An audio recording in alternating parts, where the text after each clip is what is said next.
Welcome back for another episode of the REQBs, where the reality of real estate meets the fumbling amateur fantasy football of the world. Brought to you by Mr. Jim Archidiakonakano in Next Move, Delaware Paul Valley. Oh, thank you, sir.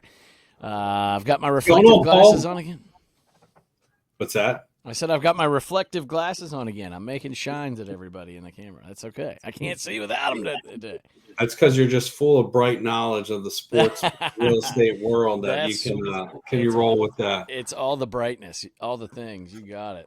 How you doing this wonderful Wednesday? Man, I don't know that I could be doing any better.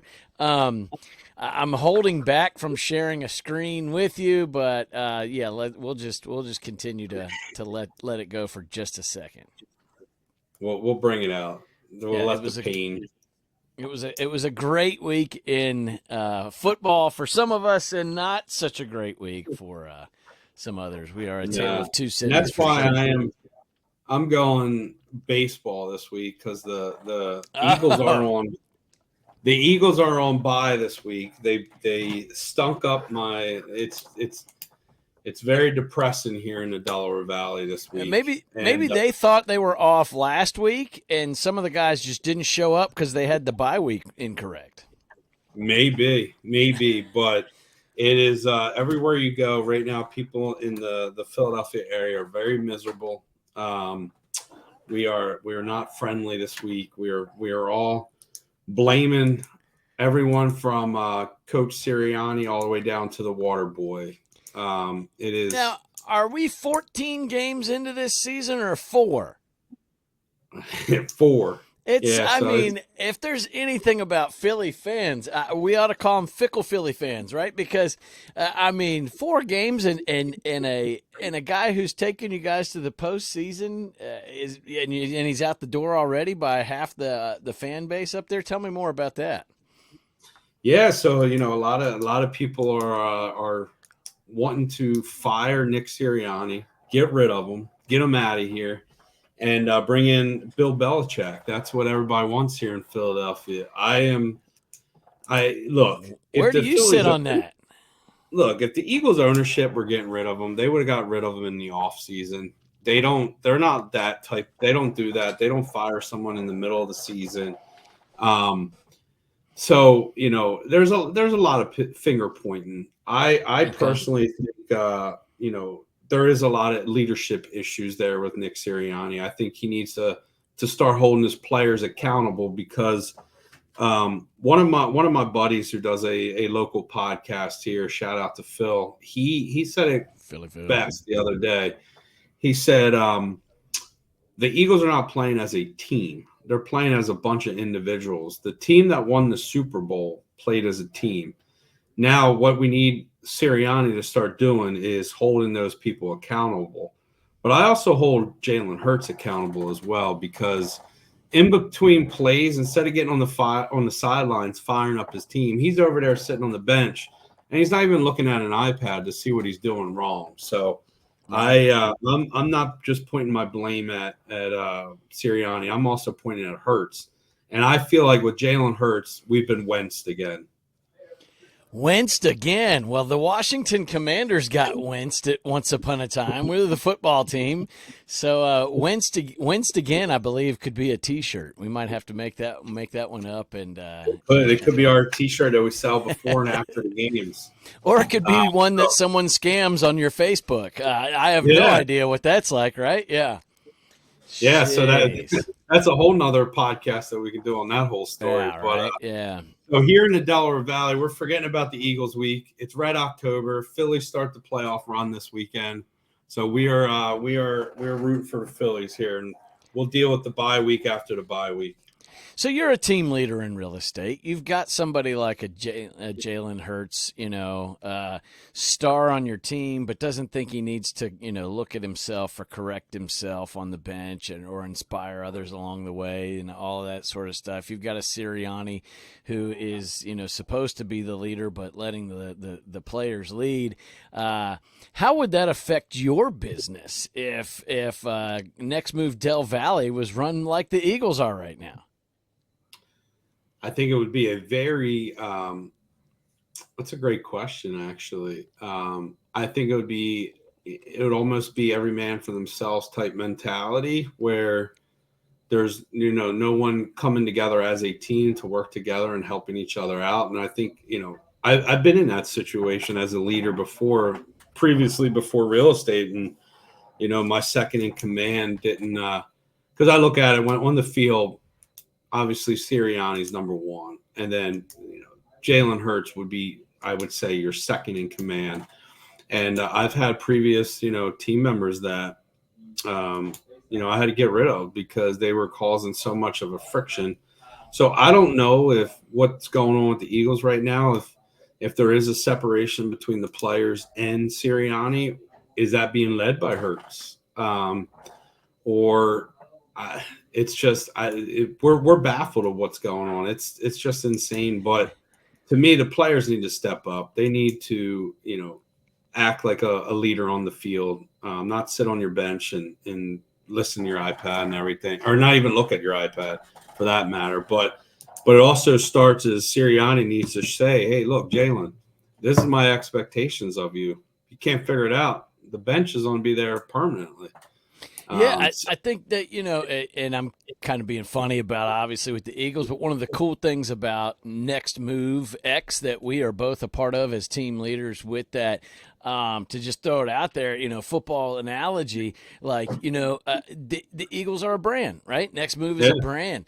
And we all kind of have to subscribe to what the goal of what that brand is. And then we have our brand within our brand by the different cities and locations that we work in, because each town's different. Each makeup of that town is different.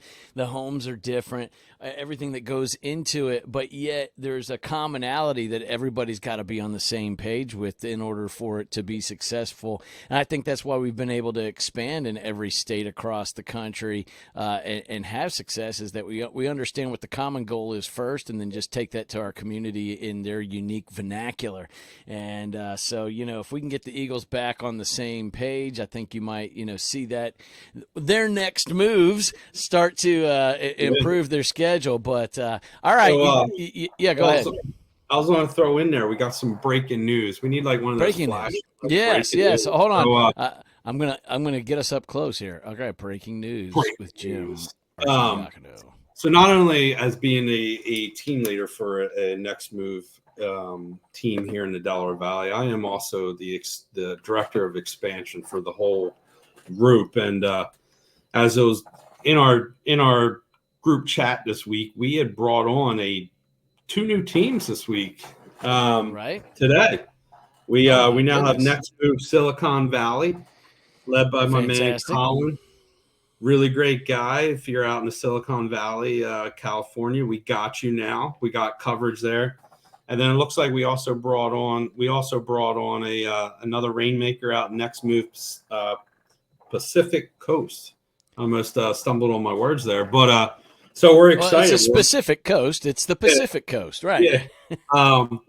So we're making moves here, not only in our local real estate, but we're expanding nationwide. We just added on more coverage for us, and super excited about that.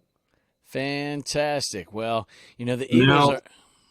But now it's your turn to go ahead and rub it all in. All right. I've held back as long as I can. And, of course, we are so excited to have new teams with us expanding out. And a lot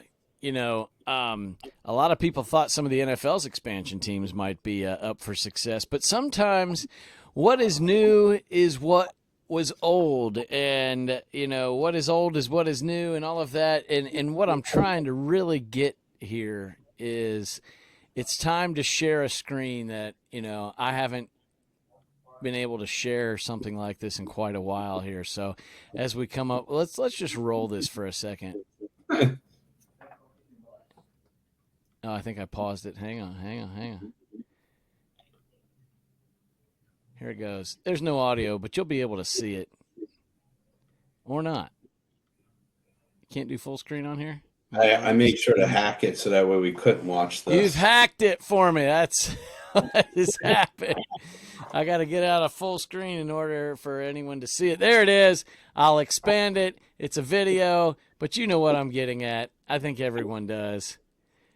Ladies and gentlemen, at number 1, 2, 3, 4, 5, 6, 7, not even top 10, 9, or 8, but top 7, up 9 spots in the power ranking for going into week 5. You have the Washington Commanders. Now, if I were to tell you, Jim, in August, that you'd have the Minnesota Vikings, the Kansas City Chiefs, Detroit Lions, Buffalo Bills, Houston Texans, Baltimore Ravens, yeah, I would say almost any of those top 6 teams, you would probably say, yeah, I could see them being in the playoffs, perhaps even in the championship game, if not the Super Bowl. If we're looking at the Vikings, okay, I probably wouldn't have picked them for the Super Bowl, right? Yeah. But would you say that the Chiefs, Lions, Bills, Texans as an outside, and Ravens all, Super Bowl worthy teams before the season started? I would say so, yeah. Yeah, right? I think the Vikings, I definitely wouldn't. I didn't see them after week 4 being the number 1 power ranking. So, so before the season started, who was in your NFC Championship? Realistically speaking. I honestly had either Detroit. I had the NFC Championship as Detroit and the Eagles. Detroit and then I had Eagles. The AFC Championship as the Chiefs Ravens is who I thought was going to be the 2. Right. So in the top 6 teams, really the only team that's that you have out would be the Vikings. We in the Eagles there, right? Yeah. But nowhere. Let's be honest. Eagles are probably down in the bottom 6, right. maybe. Right. But if we took this power ranking right here as is, we would by default the NFC Championship game is between the Lions and the Commanders. It would be. It would be. I mean, that's just I'm sorry. I don't even know where to go with that other than excited that yes, my Washington Commanders have finally found a home in Jaden Daniels and looking poised to go. He is definitely 42 points last week, was it? I believe it was. Scored a touchdown. He's riding high. Our offense is lethal at the moment, and I'm going to put it. We like to do bold predictions, right? So, my other bold prediction coming out for this is the Commanders are slated to face. Let me get this. I got to pull up the schedule here real quick. Cleveland, Detroit, Miami, New England. Wait a minute. Let's see. At Cleveland. No, I'm sorry. I'm reading it by week. Give me a second here. I knew something wasn't quite right there. Let me get the actual schedule here because this is an important, bold prediction here. All right. I'm going to pop this up on the screen too so anybody who wants to see it can see this as well. Nobody wants to see that. Yeah, I think if we're looking at this schedule here, and we zoom in a little bit on things. All right, we lost to Tampa. Got it. Makes sense. Last 3 games, 21, 38, 42. Okay, gotcha. Cleveland, Baltimore, Carolina, Chicago, New York, Pittsburgh, Philadelphia. We don't see you guys until November. Awfully late in the season to start out that. I mean, we will have played New York twice before we played you once already this year. So, but the interesting thing is, trade deadline is week 6, right? So, my bold prediction is that in time for the Baltimore game, the Washington Commanders will be acquiring Devontae Adams from the Raiders and give Jaden Daniels one more weapon, and then we will take that to Philadelphia, and it will be A.J. Brown against, because he'll be back by then, I would assume, not re-injured. Yeah. A.J. Brown against Devontae Adams in the month of November on that one, with a Commanders win on Prime Video Thursday night at 7:15 p.m. All right. So there's So my is that your wager for you. prediction? That's my prediction. That's my prediction. I'm predicting that game out 1, 2, 3, 4, 5, 6, 7 weeks out. All right, you can put it down now. That's my prediction All right. for All right. that one. Speaking So of predictions, yeah, go ahead. I know I was gonna say, what's kind of funny is I was reading an article, or I saw like not an article, but like I saw like a headline come through that there's a comet that's visiting the Earth for the first time in 80,000 years this month. It's kind of how I feel like the Redskins being, or the Commanders being in first place in the NFC East. What was longer, that or the comet? You know So, what? It might have been the Comet, it might have been the Redskins. The funny thing is, I was actually talking with my son about this, who has grown up. It's tough. Again, for those of you that don't know, you see it Next Move City. I am a Nashville resident, have been for the last 19 years. And why do I talk Commanders? Because I'm from that area, grew up a Commanders fan. So my son has had to grow up a Commanders fan, love it or hate it, Redskin fan, all that good stuff. And so we were going over, the last time that that Washington won the division, and it was, just a few years ago. People forget, but it was with a losing record.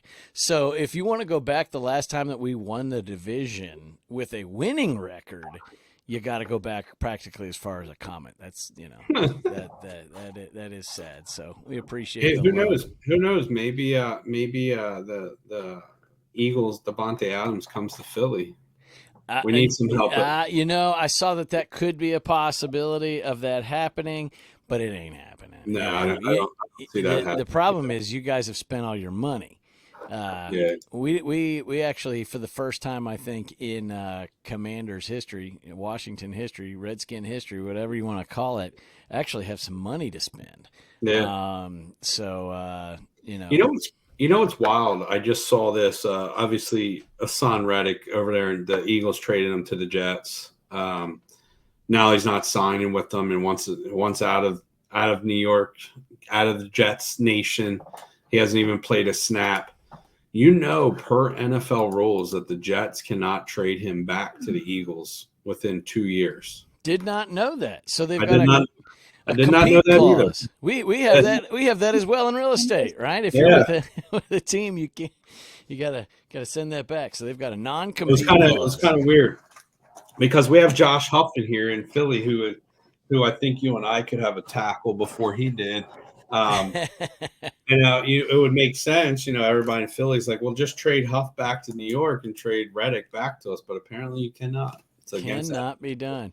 So the Cowboys got Ezekiel Elliott back, but I think that was because the way that was structured, with New England as a 1-year deal, that they were able to bring. Yeah, there's got to be. I guess it has to do with cap and all. It's so weird, but anyway.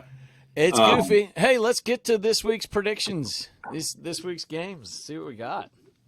So last week we against the spread, you were 4-2. Not too bad. Not too bad. I was not as good. I was 2-4, so not as good.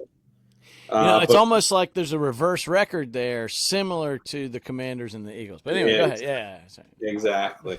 And then when it comes to the over/under, we were both 3-3. So okay, gotcha. Now, I'm thinking moving forward, I think what we need to do is you predict the over/under and you predict the spread. I think you need to get both right to get the victory. What do you think? Oh. Or how do you want to do that? Well, how would that What would work you in like? how would that work in Vegas? I mean, if I was betting on the spread, that could be one bet. The over under could be another bet, right? Yeah. So I So could are we win or doing lose one way. parlays or are we doing separate Oh, we're gonna categories? parlays now. Oh my goodness, yeah, this could go into a whole deal here. Yeah. I'm cool. Let's combine them. Let's get. You got to get Yeah. them both right in order to get the win. I'll Do take it it. with you. Let's do And it. for That those way of it's you that are easier. listening along, I encourage you to go ahead and write down your own predictions. And then if you want to throw them in the chat when we're live, or text us or email us, you've got our emails on there. If there's any points you want to add for us to bring up in the next episode, feel free to, Yep. and we'll track your stuff along with us. So we'll go right down the line then. We'll go first game is going to be the Thursday night game, which will be Hey, tomorrow real night. quick, Jim pointed out why we pick the games we pick, because we don't have time to go through every game. We tried to do that one episode and it was like an hour and a half long. So, why do we pick the games we pick? So we went with the Thursday night game, Sunday night game, just because of prime time, and then Monday night game, and then we also throw in our personal teams, the Commanders and the Eagles as well. So this week with the Eagles being on a bye week, I went through and I actually we got a London game this week. So Sunday morning, 9:30 a.m., we have Eastern time. We have a football game to watch. So we have football all day on Sunday this week. All So day long. so that would be the Jets. So we'll start with the Thursday night game tomorrow night. We got the Tampa Bay Buccaneers, who don't want to talk about them, but they're going against the Atlanta Falcons, who are both our losses this year. So Yes. Atlanta, that's down in the ATL. So Atlanta's a 1.5-point favorite, and over under is 44. All right. Well, I'm going to bring this up on the screen as well so that people can follow along at home if you're watching it. I know a lot are just listening, but that's all right. If you're looking along with us, we're going to make sure you've got all the same info. So yeah, all right. I'm going to hit you with this one. I love everything that Todd Bowles is doing down there. And I think that they've got a 1-2 combination in running backs with Tampa Bay. Baker Mayfield's playing out of his mind. Mike Evans might be the best receiver in the league right now, under the radar, just out of consistency, hands, ability to make catches. And I think Tampa's got a lot going on for him. But it's Kirk Cousins on primetime. He's overcome the mountain.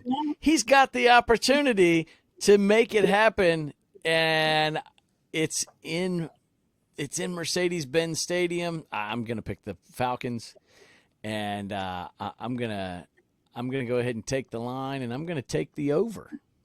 All right. So we got Falcons over. So I'm actually going to disagree here. Not on both. I think it's going to be an over. I think it's going to be a shootout between those guys. But it comes back to almost leadership. Baker is leading that team right now. He's having fun out there. Those are the type of quarterbacks that you want on your team. So I'm going Buccaneers over. Which is pretty remarkable growth if you think about that. You wouldn't have said Baker and leader in the same sentence about 3 years ago. No. So great to see that change out of him for sure. Not at all. Yeah, exactly. I never would have imagined.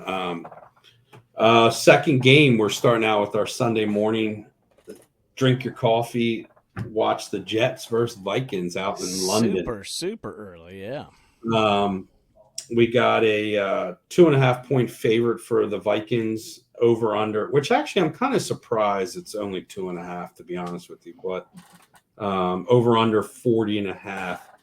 For me, I'm having a hard time with this one. I think I'm going to lean towards the Jets. The Vikings staying hot. I think they're going to keep on rolling through. They seem to have the everything going right for them right now. So I think it's going to be a Vikings win, and I'm going to go under.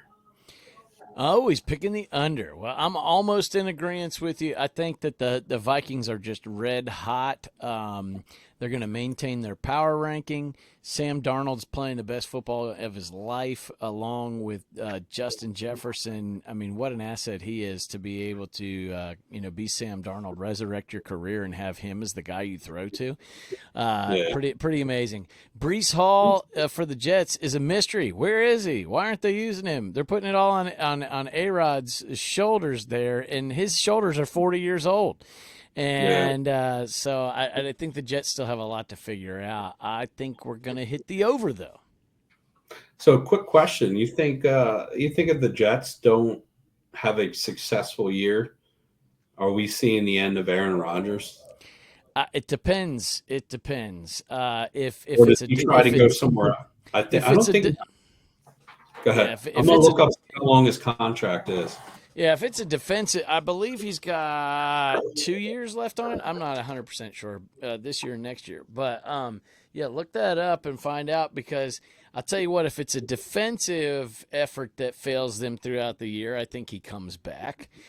He's Yeah. actually looked more mobile after this surgery than he did the year that they before they even brought him on. So I don't think he's done yet. If it's defensive, if he makes more errors uh, than touchdowns, then yeah, I think he's done.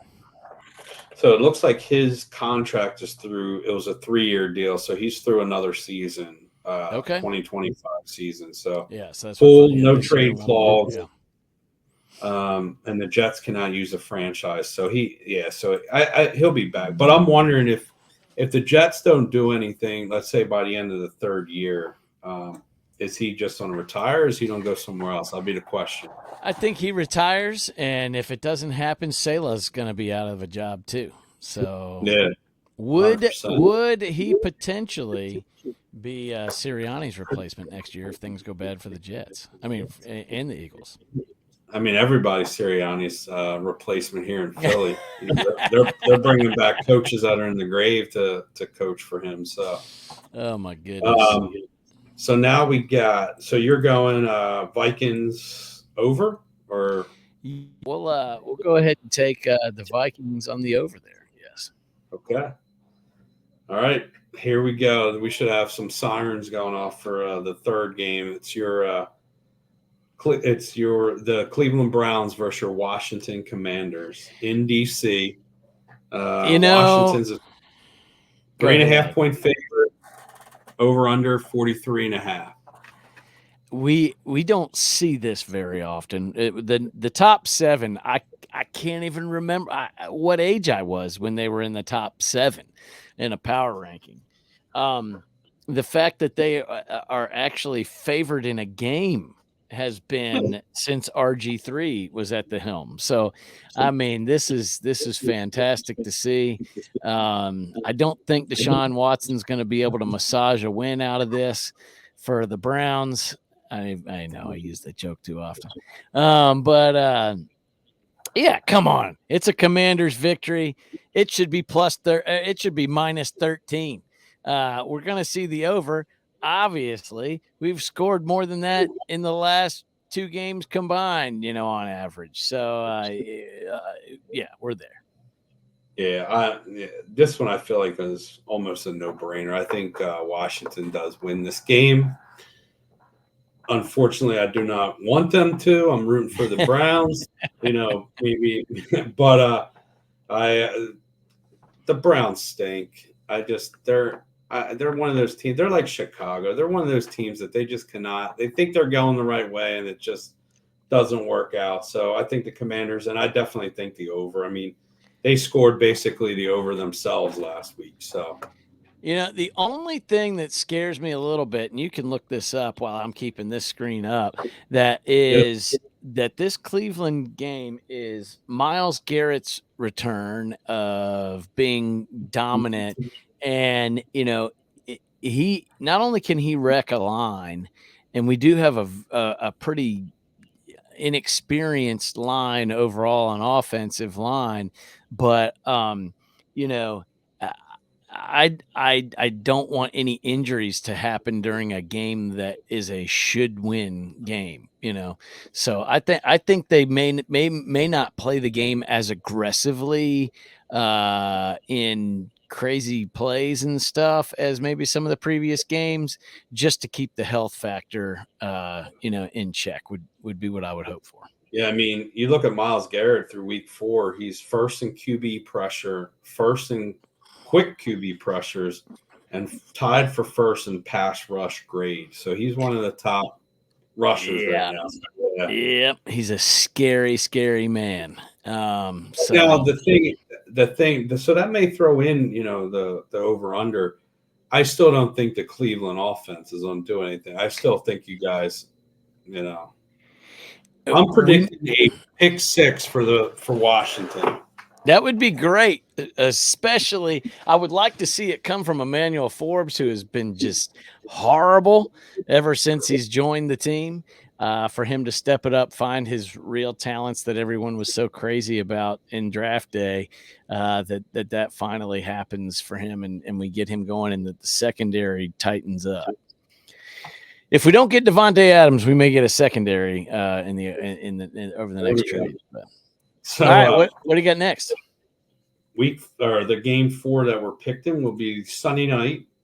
It's the what they call America's team, which I think is BS, but you got your Dallas Cowboys in Pittsburgh versus the Pittsburgh Steelers. Steelers are actually a 2.5-point favorite. If you told me at what are we at, week 4? No, 5, that Pittsburgh would be a favorite over the Cowboys, I would say no way, no way. So 2.5-point favorite. Over under is 44. What do you think?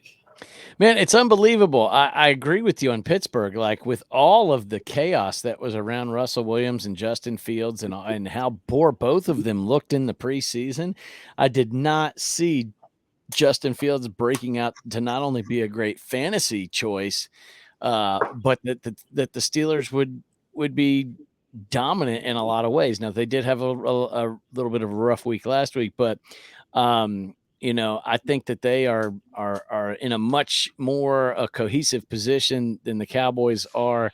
And CeeDee Lamb can change a game at any time. You can never count him out. They unfortunately do really well on primetime games historically.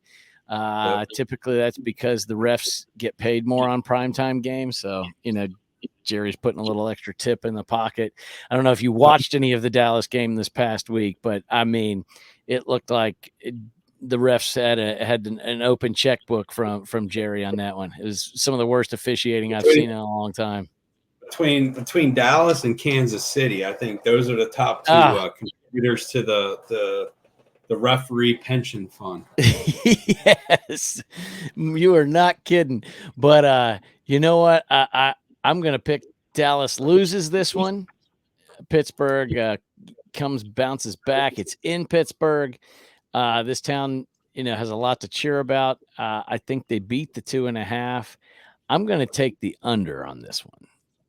Okay. I'm leaning Pittsburgh, but I just feel like some way Dallas wins this game. I think it's going to come down to potentially a field goal at the end to win it or something like that. Where their kicker has been incredible. Yeah, I think it's going to be a battle back and forth, but I don't think it's going to be a high scoring game at all. But I think I'm going to take the Cowboys under. Okay. And then hopefully my reverse psychology of picking them, they lose. So that's what there we go. I'll take it. Hey, here's what we know can't happen this week. The Eagles cannot lose this week. No, we're good this week. We are 100% not going to lose this week. Same with my Titans. The Titans can't lose this week either. We may lose a coach, but I doubt it. Yeah, right. So then this week, it looks like this week we only have one, unless I wrote it down wrong. Yeah, we only have one Monday night game. Yes, that is correct. And it is the Saints versus the Chiefs. Wait, am I on the right week here? You are, and I'm looking at that line, and I'll let you finish. I just can't believe it's a 5.5 favorite for KC. Yeah, I got 5.5 over under 43.5. Saints versus Chiefs in Kansas City. Yeah, so I'll give you my picks on it real quick. I would love to see New Orleans bounce back after this one, and or in this game, and I think the Chiefs are just barely getting these wins. It seems you've got Rashi Rice, however you want to say, Jasmine Rice, Basami Rice, whatever it is, steamed rice. He's gone. He's steamed out. He's overcooked rice and is on IR. And that means who does Pat throw the ball to? He's got Kelsey, obviously, but you can only run the Kelsey train so long. And, I'm fatigued on him just because of all the Taylor Swift activity. And you've got no Pacheco. I just think the Chiefs are going to be low on offensive weapons, though you can never. That's why the 5.5 is so weird to me. You've got one of the best scoring teams in the Saints coming in, and a low over under and a high line for the Chiefs. It just doesn't. There's so much in their favor according to Vegas on this one that I don't trust it, and I think the Saints are going to take this, and I'm going to take the over on this because I think the Saints are going to go in there and destroy them. All right. I am going to go for my bold prediction of the week. Is Xavier Worthy is going to be a top 5 fantasy points player this week. Wow. Okay. And the Chiefs are going to come out and blow out the Saints at home. I think it's going to be a 10-point victory, and I think there is going to be a shootout. So it's definitely going to be the over. I think it's going to be high-scoring game between the two. I think it's going to be a gunslinger game, but in the end, Chiefs do come out on top. I think Mahomes wrecks this game just like he wrecked Rice's knee. And I think that he self-destructs for the first time ever in a primetime game. I think we're going to see one of the worst Pat Mahomes performances we've ever seen. I think, too, I'm going to be curious to see how – you might be right. I want to see how – I mean, he's losing all his weapons left and right. Yeah. But if you've noticed, there's been a lot of turmoil between him and Kelsey this year. Like, they haven't really connected at all either, per se. No. They just look out of sync almost everywhere, yet still win. It's the weirdest thing. Why. There's a lot of rumors out there why, especially after Taylor endorsed Kamala for president, I think, and supposedly – Pat Mahomes is on the other side, so there's a little disconnect. Their politics are affecting their relationship on the field, is what I heard. Wow. I don't know if that's true. Who knows? But there's definitely something going on between them. Maybe he just doesn't like Taylor Swift. Who knows? Who does?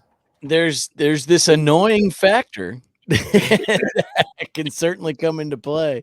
And we'll see. We'll see. But it should be. It looks like. Overall, like kind of looking through the schedule this week, I feel like there's a couple games that are, kind of the games of the week type, but there's a lot of blah games this week. Thank God the Eagles have a bye, so I don't have to really be 100% focused. I think Thursday night's game is your game of the week. After that, I'm sure something will jump in there and surprise us, but I'm not really excited about another game. Maybe Green Bay against Los Angeles, could give us something fun to watch with Love being back and how far they went last year. But you've got really a bunch of weird ones. Bills Texans will be a good game. But other than that, there's not a lot of, stud. Who thought 49ers and Cardinals would be at the records they are right at week 5. That would have been a. Yeah. But at least that we can probably agree on that the New York Football Giants will be 1-4 after this week and dead last and least. They've got to go all the way across the country. They got to play Seattle. Yeah, it doesn't look good for them. And Sorry, Nico. yep, Womp womp. well, I tell you what, we've got our predictions out there. Let's get on to our next move, real estate move of the week, because we've got to move on and get to conference ourselves about that right after this episode. So, Jim, I threw it out there as you might be over unders or over and under in the equity of your home position last week. What do you got for us this week? Something to talk about real estate related that reminds us of some of the struggles that these teams have gone through that might be a struggle that people are seeing in real estate right now. I know we keep talking about interest rates and all that, but if you're a buyer out there, and you keep saying, I want to wait to see if they drop, I really advise you to really go out there and think about it right now. This could be a great opportunity to you to go in, get a house, maybe at asking price, maybe probably with inspections, and not have to worry about overpaying or waiving inspections. And I just did a home inspection yesterday, and my client, went at asking price with home inspections, and actually the appraisal's going to come back higher. It came back higher than what he paid, so he's actually going in with instant equity already. So I really think this is a great opportunity time for a buyer. If you've been looking for a few years, or you just I'm going to wait, think about jumping in. I had a buyer who just settled on Monday who was waiting. And well, the house that she bought probably would have been $400,000 or $200,000 less than when she bought it today if she had bought it 3 years ago when she started, and then said, I'll wait till the interest rates drop, blah, blah, blah. But they're slowly trickling down. I don't see a crazy situation where they're on a drop, obviously, like COVID time. But right now, I think it's a great time to go out and buy a house. And if you're selling, obviously it's a great time to sell as always. But, if you're looking to buy, stop paying someone else's mortgage, stop paying rent. Let's go find you a house. Right. It's time to talk to the professionals that we have, like here at Next Move and all over the country. Is sit down, come up with a game plan, just like the Nick Sirianni is trying to figure out a game plan on how to win a game. Let's find a game plan on how to get you into your home and not have to be worried about overpaying and all that stuff. So that's kind of where, get out there, stop sitting on the sidelines. Let's go. Let's go. I think that's a great thing. I'll bring this up too and just hold on. I'm trying to subscribe to something I don't want to subscribe to, trying to click buttons here. But if we're looking historically here, Real Jim, just to go along with you, obviously we saw those spikes that went up here, starting in 22. But I think it's important to look at not only that they've actually come down quite a bit, but that they're hovering at a steady point. We're seeing smaller moves, but historically speaking, Correct. other than, where things have been, in the weird transitions there of 20, let's just say from 2020 on up, most of what you're seeing is, those rates. I think the biggest difference is those rates went real low while the inflation was real high. Now we're starting to see right here at the tail end of this some reductions in the inflation, but also along with the interest. The more balance that we can get out, that's where you see people, really begin to win on leveling out some of those lines. And, that's where, things get a little exciting. So I think we've got some excitement to discuss, that are happening right now. And I'll just add to that real quick and just say, a lot of people talk about, hey, well, I wonder what the election is going to do. We can all, I don't see a crystal ball hang. I'll pan out on your wall. I see light bulbs on mine, but I don't see a crystal ball over here either. But what I do know is I know what the interest rates are today, what they Yep. are right now, and how we can make those work for people. So make sure that you get an agent if you're out there looking, that understands what those things are. And if you are an agent that's checking out this show and you want to be able to help your buyers as well, that would be the conversation to have is, hey, let's work with what we know. And what we know right now is that historically things are at a great place. And for those interest rates, and if we have to change it later, you can. I would say the likelihood of them going down versus the likelihood of them jacking way back up are all in your favor to buy now. So 100%, 100%. And look, if you buy now and they go super low, you just refinance and you're good. Like, and you that's win. what, And Jim and will pay the difference. That's what he said. Anyone in Del Valley. And look, if you're looking for a real estate agent, whether it's in Nashville, Tennessee, or here outside of Philly, who wouldn't want to have work with the two of us who get on here and BS about sports, real estate? Right. It's so much fun. So shout out. We have fun with what we do, and Jim, it's also our team of Next Move. We talked about it earlier in the show. Our brand subscribes to all the things that we talk to. So if there's another place out there in the country that you need to find someone, Jim and I can find them for you. Just hit us up. You got our emails up here at the top. You know where to find us. You can check us out. Wrong side. Hit the subscribe button. Hit that subscribe button, and we will see you next time on the RE QBs. We're out. Go. Hope you all have a good one. Great rest of your day. Go Commanders. Yeah, I said it. Go Phils.